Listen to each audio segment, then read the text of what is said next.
Gracias, Karina, por dirigirnos en el tiempo de adoración y alabanza. Es un gozo siempre poder adorar al Señor juntamente con nuestros hermanos y hermanas. Creo que esa es una de las cosas que más extraño ahorita que no podemos estar reunidos en la iglesia, el poder estar con todos ustedes, cantándole al Señor, con todos ustedes estudiando su palabra, presentando nuestros sacrificios, el sacrificio de nuestros labios a Él. Pero con el favor de Dios pronto vamos a poder volver a hacer eso, y por ahorita lo dejamos en sus manos y usamos todas las herramientas que tenemos a nuestra disposición para poder llevar a cabo estos servicios. Muy bien, les voy a pedir por favor que abran sus Biblias. Espero que las tengan ahí cerca de ustedes, sus iPhones, sus iPads, sus smartphones, donde sea que leen su Biblia y la estudian.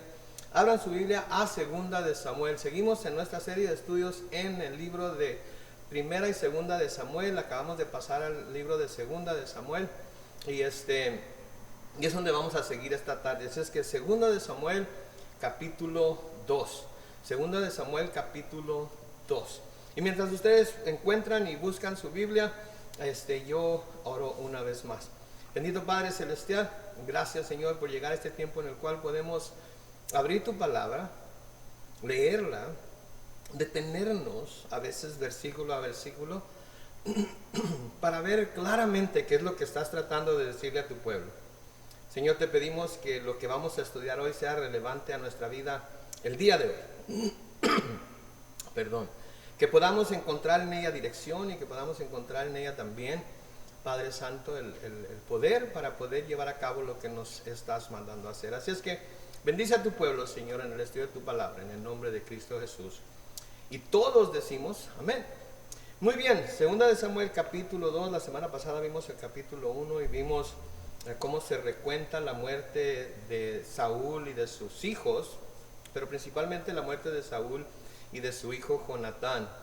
Y vimos cómo se lamentó David por la muerte de los dos. No solamente por la muerte de su mejor amigo, hermano casi, a Jonatán, sino también por la muerte de Saúl, que pudiéramos decir que fue su más grande enemigo, pero David nunca lo vio así.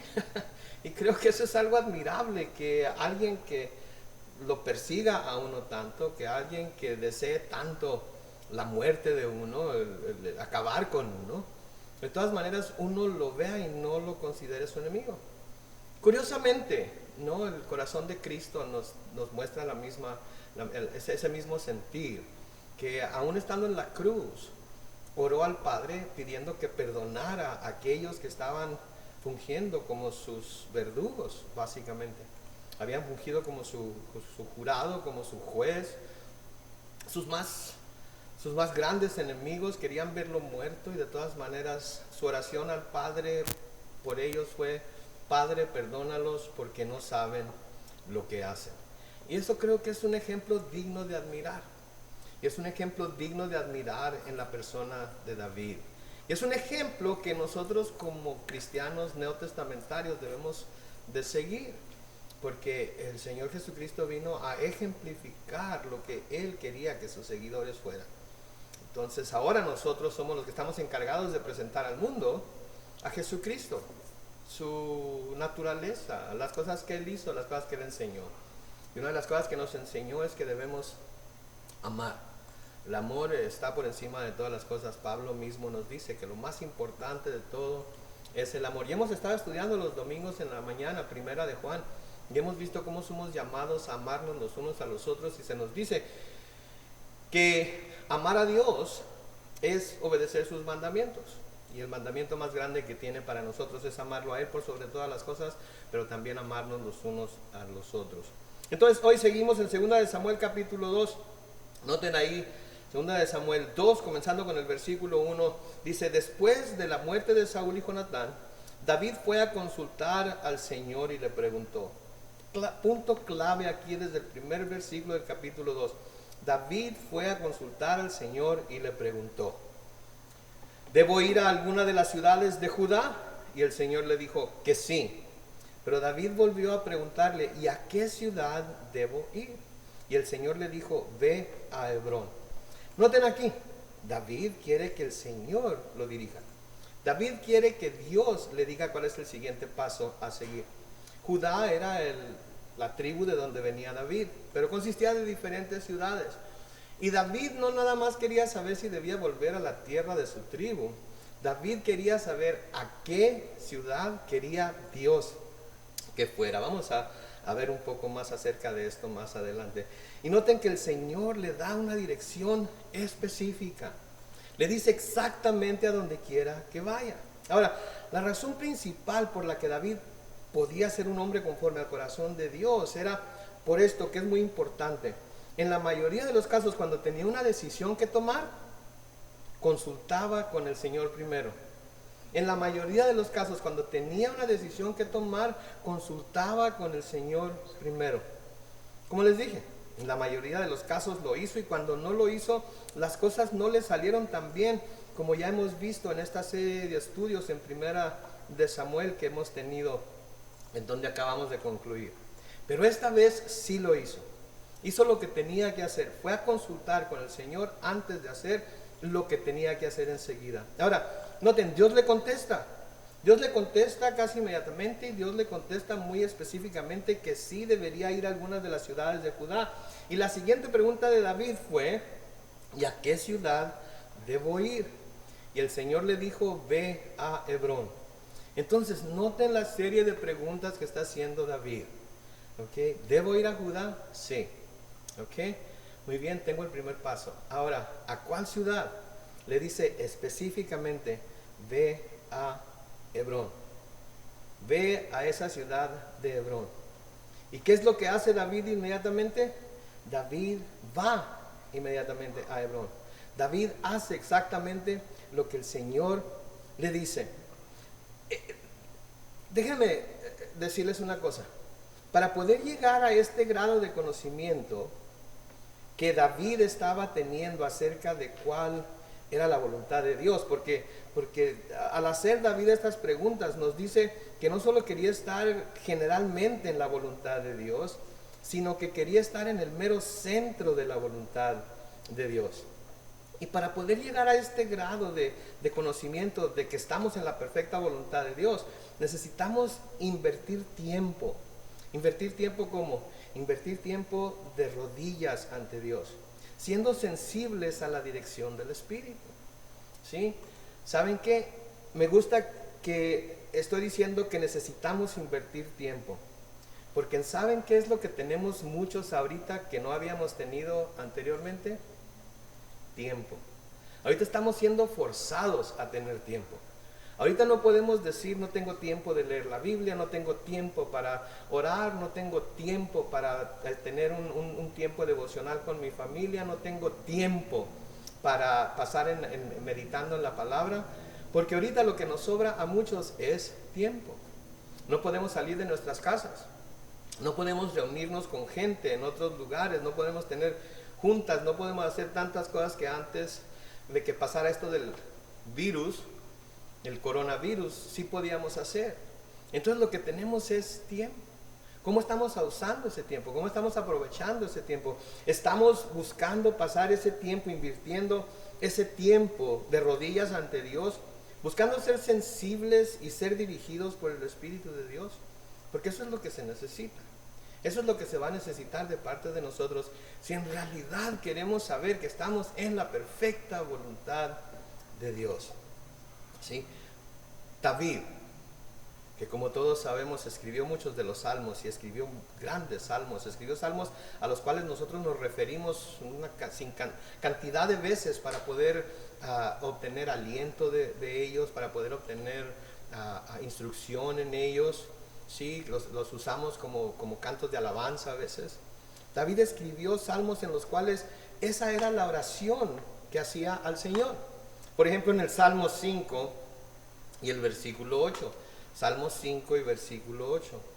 David escribió: guíame, Señor, en tu justicia, y por causa de mis adversarios endereza tu camino delante de mí. Noten el corazón de David: guíame, Señor, en tu justicia.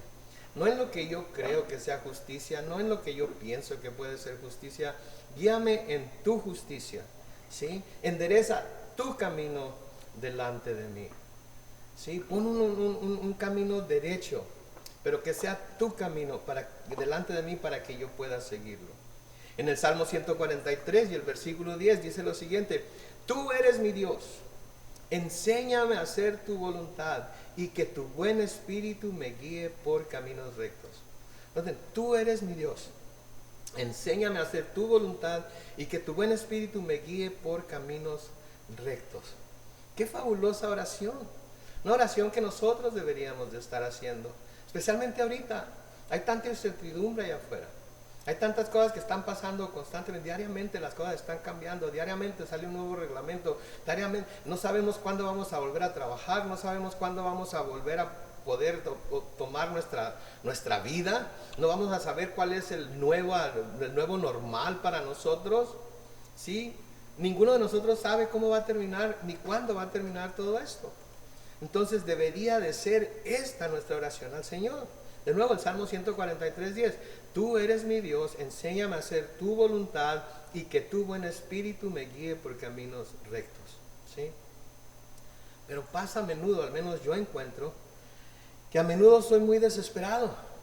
Quiero orar y quiero inmediatamente ver el dedo de Dios, escribir las instrucciones en la pared o verlo escrito en el cielo, o abrir las escrituras al azar y encontrar el versículo perfecto que me dice exactamente lo que debo hacer. Cuando lo que la cosa requiere es tener paciencia para recibir el buen consejo de Dios. Y esa debe ser la meta, recibir el buen consejo de Dios. Si no es algo que se pueda obtener al azar, no es algo que se pueda obtener de volada a veces, aunque a veces llega rápidamente, pero no siempre. Ahora, ¿por qué tenía David que preguntarle a Dios? Si tenía que volver a alguna ciudad de Judá, ¿por qué le tenía que pedir a Dios que lo dirigiera a qué hacer? Digo, 15 o 20 años antes se le había dicho que él sería el próximo rey de Israel. Era para que simplemente tomara a sus hombres, volviera a Israel, a la ciudad que le diera la gana, y proclamarse rey porque Saúl había muerto. Sin embargo, no hace eso. No hace eso. David no quería ser presuntuoso ni parecer oportunista. No quería decir, bueno, no quería que dijeran, bueno, pues sí, como ya murió Saúl, como ya murió Jonatán, viene y usurpa el trono y se impone como rey, siendo que Saúl tiene otros hijos que siguen en la línea hacia el trono. No quería que eso sucediera. Dios era el que le había dado la promesa y David sabía que Dios tenía el tiempo exacto en que la promesa se cumpliría y él, David, no tenía por qué adelantarse a hacer las cosas a su manera. Ahora, una vez que Dios le confirma lo que tiene que hacer, ¿qué hace David? Noten en el versículo 2 de 2 de Samuel capítulo 2. David se dio prisa y fue allá. Y se llevó consigo a sus dos mujeres, y se llevó consigo a sus dos mujeres, Ahinoam la jezreelita y Abigail la viuda de Nabal el de Carmel. Noten, en cuanto recibe las instrucciones de parte de Dios, obedece lo que Dios le dice que haga y no duda en llevar a su familia con él. ¿Qué nos dice esto? ¿Qué podemos aprender nosotros de aquí? Saben que, como decía anteriormente, a veces queremos que Dios nos dé las instrucciones inmediatamente de volada, que lo escriba en la pared, que lo escriba en el cielo, que algo suceda, que nos dé las instrucciones exactamente que tenemos que seguir, el camino que tenemos que seguir, a dónde tenemos que ir. Lo que nos tenemos que preguntar nosotros es, una vez que recibimos esas instrucciones, ¿vamos a estar dispuestos a llevarlas a cabo? Porque pudieran ser instrucciones que no esperamos que nos dé.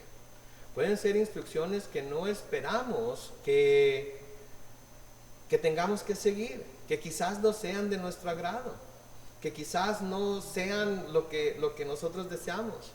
Sí, David tuvo que ir a Hebrón, pero no sabía si ahí iba a recibir la promesa que Dios le había dado o no. Lo que tuvo que hacer es simplemente obedecer y esperar que Dios hiciera lo que tenía que hacer. Pero noten, recibe las instrucciones de parte de Dios y se dio prisa y fue para allá. Ahora noten el versículo 3, también fueron con él los soldados que siempre lo habían acompañado y junto con sus familias se quedaron a vivir en las ciudades de Hebrón. Fue ahí donde los jefes de Judá se reunieron para consagrar a David como rey sobre la tribu de Judá. Cuando David se enteró de que los habitantes de Jabes de Galaad habían sepultado a Saúl, vamos a dejarle ahí. Entonces los soldados que traía con él fueron con él, eran los soldados que siempre le habían acompañado. No solamente fueron ellos, sino que tenían bastante confianza en que David estaba siendo guiado por Dios, y se llevaron a todas sus familias sin dudarlo ni un momento. Y cuando llegó a Hebrón, los jefes de la tribu de Judá se reunieron y consagraron a David como rey sobre la tribu de Judá. Noten que fue rey sobre la tribu de Judá únicamente. Recuerden, Israel consistía de 12 tribus. David iba a ser rey de toda la nación de Israel. Pero aquí es consagrado como rey única y exclusivamente por la tribu de Judá. ¿Sí? De nuevo, David podría haber dicho, no soy rey solamente sobre la tribu de Judá, soy rey sobre todo Israel. Eso fue lo que Dios me dijo, eso fue lo que me prometió, eso es lo que debe suceder. Pero no se impone, no se impone, espera a que Dios haga lo que tiene que hacer. Y noten que aquí Dios ya había preparado a la gente de la tribu de Judá para recibir y consagrar a David como su rey. ¿Sí? Dios ya había preparado a la gente de la tribu de Judá para recibir y consagrar a David como su rey. ¿Sí? Cuando la obediencia a la dirección de Dios es llevada a cabo inmediatamente, esto resulta en bendición para la persona que la lleva a cabo. ¿Sí? Ese es un hecho. Si obedecemos a Dios, vamos a recibir bendición. Si obedecemos a Dios, vamos a recibir bendiciones que no nos imaginábamos que vamos a recibir. Y vamos a recibir bendición a la medida que Él ha preparado esas bendiciones para nosotros. Noten cómo David no tuvo que llegar con un discurso para pelear su causa y convencer a su tribu de que debían consagrarlo como rey. Simplemente llegó y la gente de Judá lo tomó y lo consagró como rey. Y de nuevo, cuando se busca hacer la voluntad de Dios en el tiempo de Dios, hay bendiciones para la persona que obedece. Ahora noten la segunda parte del versículo 4. Dice, cuando David se enteró de que los habitantes de Jabes de Galaad habían sepultado a Saúl, en el versículo 5 sigue, les envió el siguiente mensaje: que el Señor los bendiga por haber tratado con misericordia a Saúl, su señor, dándole sepultura. Noten una vez más, notamos cómo David aquí tiene un corazón en donde no había ningún rencor contra Saúl. No había amargura que se pudiera detectar en cuanto a lo que había pasado con Saúl, en cuanto a lo que Saúl había hecho para perseguirlo, para matarlo, como lo había hecho. Sí, está elogiando a estas personas de Galaad, de Jabes de Galaad, por haberle hecho un bien a Saúl y a sus hijos, por haber honrado la memoria de Saúl y de Jonatán. ¿Y saben qué? La gente, los hombres, los seres humanos que son parte de nuestra vida, solo por el hecho de ser seres humanos, puede que nos lleguen a fallar, así como Saúl le falló a David. Pero aunque ellos fallen, de todas maneras nosotros debemos de tener el mismo corazón de David y el mismo corazón de estos hombres de Jabes de Galaad para con los que nos fallaron. ¿Sí? Cuando Saúl fue ungido como rey, fue lleno del Espíritu y profetizó como los demás profetas de Dios, fue algo grandioso. Y mientras cumplió con la voluntad de Dios, fue un ejemplo a seguir. Tenemos que admitir eso. Saúl fue un ejemplo a seguir, pero luego falló. Falló como todo ser humano tiende a fallar, como ustedes y yo fallamos. Como ustedes y yo faltamos a lo que Dios nos llama a hacer a menudo o de vez en cuando, según sea el caso. Pero eso no debe de hacer menos lo que Saúl hizo bien. No debemos desecharlo porque falló. Porque todos como seres humanos tenemos el mismo potencial de fallar y caer. ¿Saben? Me asombra ver tanta gente que critica tanto al presidente Trump por cosas que ha dicho y hecho en el pasado. Me asombra y mucha de la gente que lo critica y habla mal de él son gente que tienen, como dice mi mamá, también ellos tienen cola que les pisen. También ellos han hecho cosas horrendas. Y gente a la que han apoyado anteriormente han hecho cosas iguales o peores que las que el presidente Trump ha hecho. Ahora, ¿qué estoy diciendo? ¿Que el presidente Trump es perfecto? ¿Que el presidente Trump es esto? No estoy diciendo eso. Lo que estoy diciendo es que el presidente Trump, como todos nosotros, es un hombre común y corriente y tiene tendencias pecaminosas como todos nosotros las tenemos. ¿Sí? Entonces, hay muchas personas, buenas personas, desde el punto de vista del mundo, ¿sí?, que han hecho grandes cosas, pero que luego fallan. ¿Saben? No es algo fuera de este mundo, no es algo extraño. Todos fallan, todos fallamos, todos caemos. Pero debemos tener ese mismo corazón, de nuevo, de David ante aquellos que fallan. Debemos tener el mismo corazón de Jesucristo ante aquellos que fallan. Él vino a buscar y salvar lo que se había perdido.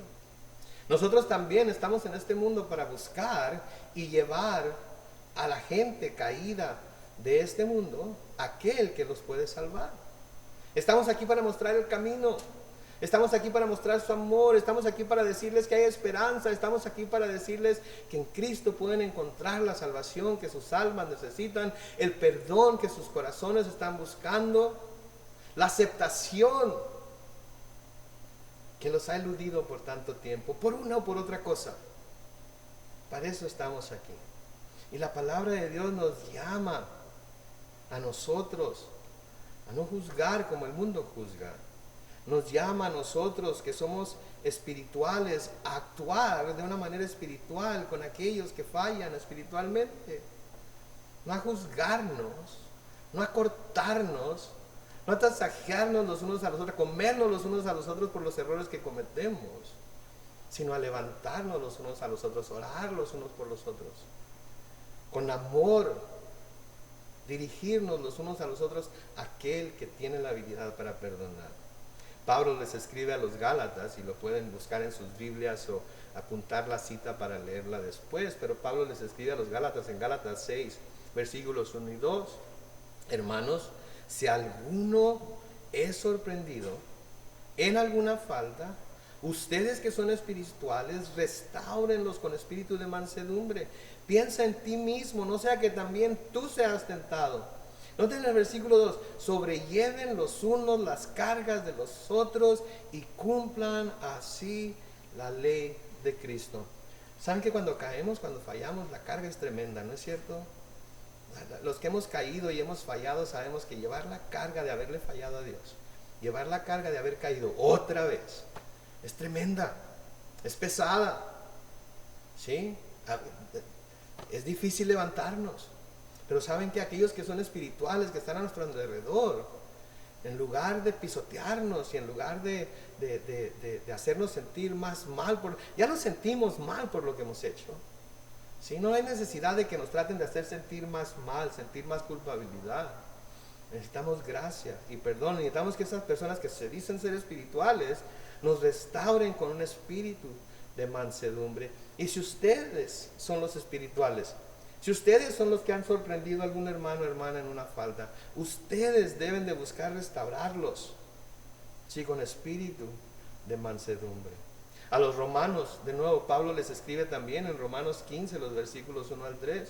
Así es que los que somos fuertes debemos soportar las flaquezas de los débiles. ¿Escucharon eso? Los que somos fuertes debemos soportar las flaquezas de los débiles en vez de hacer lo que nos agrada. Cada uno de nosotros debe agradar a su prójimo en lo que es bueno, con el fin de edificarlo. Porque ni aun Cristo se agradó a sí mismo, sino que, como está escrito, las ofensas de los que te insultaban cayeron sobre mí. Por favor, notemos esto. Sí, Cristo fue insultado más que cualquiera de nosotros puede ser insultado. Sí, Cristo fue vituperado, Cristo se burlaron de él, Cristo lo azotaron sin tener una sola razón para ser azotado, perdón. Y luego miren lo que hicieron, lo clavaron en la cruz. ¿Sí? Nosotros debemos, como Él, buscar no clavar a los demás en la cruz por sus faltas. Él ya pagó por esas faltas. Debemos buscar llevarlos al trono de la gracia para que también ellos encuentren el oportuno socorro, así como nosotros cuando caemos y nos arrepentimos y vamos con un corazón contrito y humillado delante del Señor. Oh, qué hermoso sería cuando vemos un hermano caído, una hermana caída, ponerle nuestras manos en el hombro, arrodillarnos delante del altar juntamente con él, juntamente con ella, y clamar a Dios a su favor. Pedir a Dios que consuele su corazón, que le dé un nuevo, un renacimiento, que le dé un nuevo sentir, que sepa que porque está confesando su pecado, Él es fiel y justo para perdonar su pecado y limpiarlo de toda maldad. Así es como debemos reaccionar. Ahora hay instrucciones en la Biblia acerca de cómo disciplinar a gente dentro de la iglesia que está haciendo cosas que no debe hacer, pero en la mayoría lo que nos habla es a restaurar al hermano caído y a llevar, ¿sí?, a la persona que cae delante del trono de la gracia. Señor Jesucristo nos habló de lo que llamamos la regla de oro. La regla de oro. La vemos en Mateo capítulo 7 y el versículo 12, en donde se nos dice: así que todo lo que quieran que la gente haga con ustedes, eso mismo hagan ustedes con ellos, porque en esto se resumen la ley y los profetas. Así que todo lo que quieran que la gente haga con ustedes, eso mismo hagan ustedes con ellos, porque en esto se resume la ley y los profetas. ¿Cómo quieren ser tratados ustedes en sus flaquezas? ¿Cómo quieren ser tratados ustedes en sus debilidades? ¿Cómo quieren ser tratados ustedes en sus faltas, en sus fallas, en sus caídas, en sus tropiezos? De la misma manera que quieran ser tratados ustedes, traten a los demás. ¿Cómo queremos que la gente nos trate a nosotros? Si llegamos a fallar y caer. Así debemos entonces nosotros tratar y ser para con quienes fallan y caen. En el versículo 6, segunda de Samuel, capítulo 2. Noten lo que David les dice a los de Jabes de Gabá. Noten lo que les dice: que el Señor los trate con la misma misericordia y lealtad, y yo mismo me comprometo a tratarlos así por lo que han hecho. Que el Señor los trate con la misma misericordia y lealtad, y yo mismo me comprometo a tratarlos así por lo que han hecho. Ellos mostraron misericordia y bondad hacia Saúl y para con Jonatán, y ahora David desea que Dios haga lo mismo hacia ellos. De nuevo, vemos aquí enseñanzas del Señor Jesucristo, aun cuando el Señor Jesucristo todavía no había venido. Vemos las enseñanzas en el corazón de David. Saben, la palabra de Dios dice que el Señor ha puesto la eternidad en nuestros corazones, ¿sí? Y el Señor dice que Él ha puesto su palabra en nuestros corazones, en nosotros, ¿sí? Y lo que nosotros debemos entonces hacer es escuchar esas enseñanzas, escuchar lo que nuestro corazón nos dice cuando lo que nos dice está de acuerdo a la voluntad de Dios, y llevarlo a cabo. De nuevo, el Señor les dijo a sus discípulos en Mateo capítulo 5 y el versículo 7: bienaventurados los misericordiosos, porque ellos serán tratados con misericordia. ¿Qué no es eso? Bienaventurados los misericordiosos, porque ellos serán tratados con misericordia. Lucas 6:31 dice: traten a los demás como ustedes quieran ser tratados. Y en Lucas 6:36 dice: por lo tanto sean compasivos, como también su Padre es compasivo. Entonces, si nuestro Padre Celestial es compasivo con nosotros, ha sido compasivo con nosotros en el pasado, lo es en el presente, y sabemos que lo será hasta que despertemos completamente a la imagen de su Hijo Jesús en el cielo. Entonces nosotros también debemos ser compasivos. Nosotros también debemos de buscar tener esa misma compasión. Compasión es una palabra que no se usa muchas veces, es una palabra que a menudo ni siquiera sabemos a qué se parece eso. Compasión quiere decir que nos identificamos con la persona que está caída, nos identificamos con el sufrimiento de la persona que está sufriendo, y lejos de tratar de encontrar la razón por la que está pasando por lo que está pasando, o si pecó o no pecó, o si hizo o dejó de hacer, lo que debemos hacer es estar ahí, a su lado, para ayudarles a seguir adelante. Eso es lo que es ser compasivo. Eso fue lo que hizo el Señor Jesucristo. Vino del cielo para caminar con el hombre, para mostrarle el camino que lo llevaría delante de la presencia de Dios por una eternidad. Entonces eso es lo que debemos buscar ser nosotros. Versículo 7 de 2 de Samuel capítulo 2 dice: y ahora que ha muerto Saúl, su señor, esfuércense y cobren ánimo, pues los de la tribu de Judá han resuelto consagrarme como su rey. Noten, esfuércense, cobren ánimo. Los de la tribu de Judá han resuelto consagrarme como su rey. Ustedes, que no son parte de mi reino, porque ustedes son parte del resto de Israel, no son parte de la tribu de Judá, ustedes busquen ser esforzados, tengan ánimo. Dios tiene algo bueno para ustedes. Dios tiene un propósito para ustedes. Y ustedes van a poder encontrar ese propósito, pero nada más esfuércense. No le hace que su rey haya muerto, no le hace que su señor Saúl haya muerto. Ustedes esfuércense y sigan adelante, cobren ánimo. ¿Qué cosas tan importantes aprendemos aquí en estos primeros 7 versículos del capítulo 2 de segunda de Samuel? ¿Qué aprendemos? ¿Qué podemos ver en estos primeros 7 versículos de segunda de Samuel 2? Bueno, déjenme enumerarles algunas cosas. Primero, vemos que el cambio de circunstancias debe hacernos buscar el camino que Dios quiere que tomemos. El cambio de las circunstancias debería de, no siempre lo hace, pero debería de hacernos buscar el camino que Dios quiere que tomemos. Dígame algo, ¿ha cambiado sus circunstancias en las últimas 2 o 3 semanas? ¿Ha cambiado la forma en la que tiene que vivir? ¿Ha cambiado la forma en la que tiene que trabajar? ¿Ha cambiado la forma en la que tiene que lidiar con otras personas? ¿Ha sido alterada de alguna manera su vida en las últimas 2 o 3 semanas? Hasta la pregunta es necia, ¿verdad? Ha cambiado en todo el mundo. Como cristianos, ¿qué debemos estar haciendo entonces? Debemos estar buscando el camino que Dios quiere para nosotros. Día a día, a veces hora tras hora. Si a ese grado tenemos que buscar que la voluntad de Dios nos sea revelada para poder llevarla a cabo, así como David quería hacer la voluntad de Dios, ¿sí? Y la dirección que Dios da a veces va a ser muy específica para nosotros. Va a ser muy específica. Para algunos de nosotros ha sido difícil mantenernos quietos en casa por largas horas. Hoy en la mañana me levanté queriendo salir de la casa, hacer algo.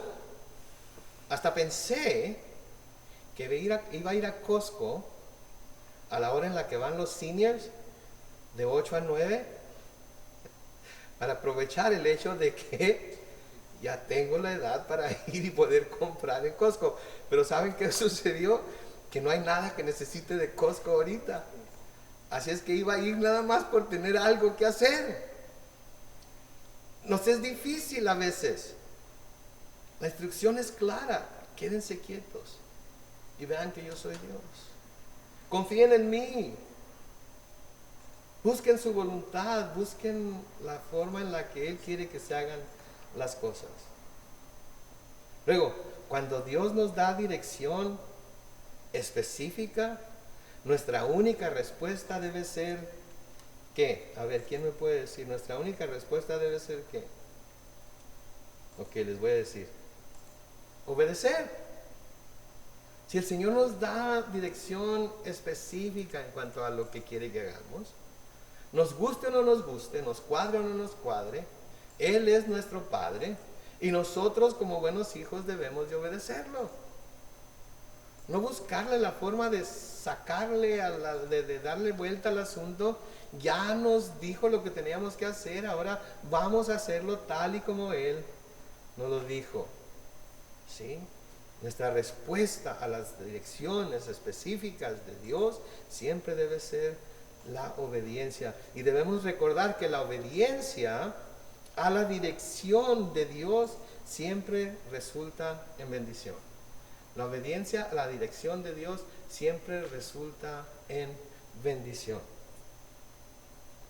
Lo próximo que podemos aprender aquí es que si queremos recibir misericordia, ¿qué debemos hacer? Debemos mostrarnos misericordiosos. Así de sencillo, si queremos recibir misericordia, debemos mostrarnos misericordiosos para con los demás. No juzgar, no condenar, mostrar misericordia para con los demás. ¿Sí? Buscar tener misericordia para con los demás, porque Dios ha sido misericordioso para con nosotros. Así es que enseñanzas muy prácticas para nuestros tiempos, enseñanzas muy relevantes para lo que estamos viviendo ahorita, enseñanzas que nos ayudan a ver cuál es nuestro próximo paso a dar, que es buscar la perfecta voluntad de Dios. Y una vez que encontramos esa perfecta voluntad y tenemos la clara dirección de Él, hacerlo, porque encontraremos bendición en ello. Amén.